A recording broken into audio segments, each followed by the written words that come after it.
नमस्कार। चौपाल से दीक्षित मेहता जी का प्रश्न है और हो सकता है आपका भी यही प्रश्न हो कि उनका ऑर्चर्ड शेडी पोर्शन में है जहां पर धूप कम आती है और बीमे जो है इस बार फ्लावर में तब्दील ना होकर के पत्तों में तब्दील हो गई, यानी फ्लावरिंग नहीं हुई, बीमों से पत्ते ही निकले हैं।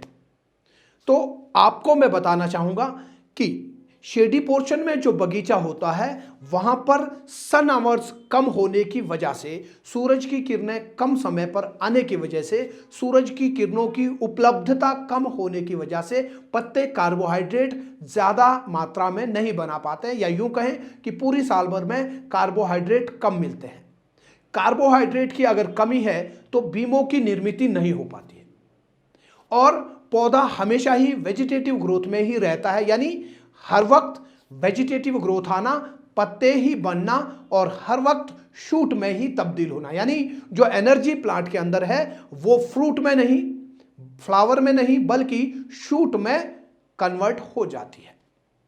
तो ऐसे में प्रूनिंग जो है अहम रोल अदा करती है कि पौधे को वेजिटेटिव ग्रोथ से रोका जाए। एक तो आपको ब्रांचेज को स्प्रेड करना है, दूसरा आपको ऐसी जगह पर नाइट्रोजन वाली खाद डालना बिल्कुल बंद करना है। हो सके तो पूरी तरह से खाद एक बार बंद ही कर दीजिए। एक बार जब फसल आए फिर उसके बाद आपको बैलेंस बनाना शुरू करना है। ब्रांचें पूरी खोल दीजिए, स्प्रेड कर दीजिए।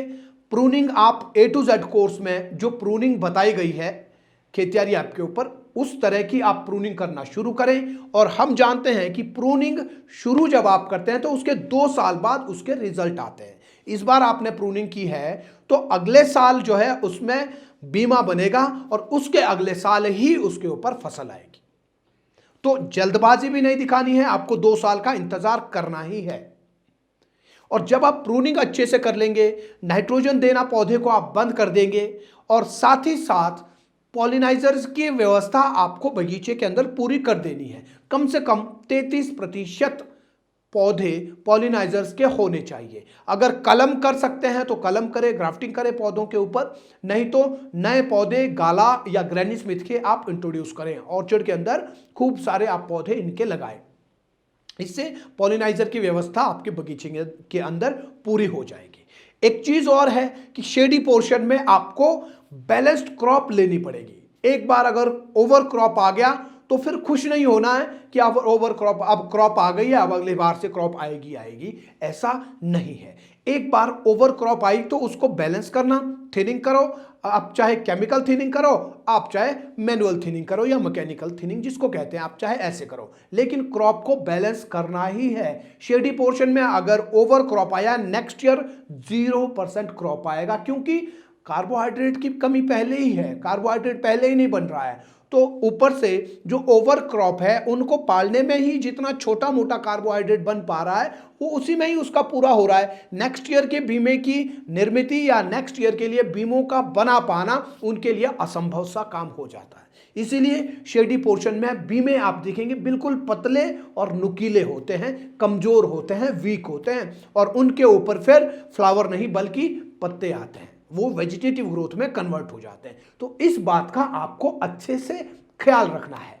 तो इसके लिए आप जब सेब तुड़ान होता है उसके बाद में आपको माइक्रोन्यूट्रेंट्स का डबल डोज में फॉलियर एप्लीकेशन जरूर करना चाहिए। माइक्रोन्यूट्रेंट्स जब आप देंगे तो फिर बीमों की निर्मित उसमें होती ही है, तो इसका भी आपको ध्यान रखना है। अगर आप नेचुरल फार्मिंग करते हैं तो सावधानियां अंकुर का छिड़काव सेब तुड़ान के बाद वाली स्टेज में जरूर करें ताकि बीमों की निर्मित उन बगीचों के अंदर हो। तो ये प्रैक्टिस अगर आप करते हैं तो आपके बगीचे में जरूर और जरूर अगले वर्ष या उसके अगले वर्ष फसल जरूर आएगी। अगर आपने प्रैक्टिस दीक्षित मेहता जी, अगर आपने पहले ही ये प्रैक्टिस शुरू कर दी है पिछले वर्ष में, तो अगले वर्ष में आपको इसका कन्वर्जन देखने को मिलेगा।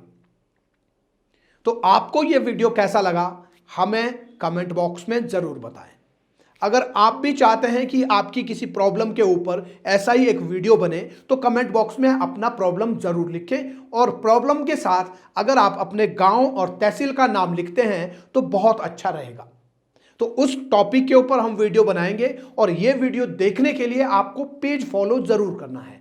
पेज फॉलो अगर करेंगे तो जब भी नेक्स्ट वीडियो डलेगा सबसे पहला नोटिफिकेशन आप तक पहुंचता है। आपने खेतियारी ऐप अभी तक डाउनलोड नहीं किया तो खेतियारी ऐप को डाउनलोड करें।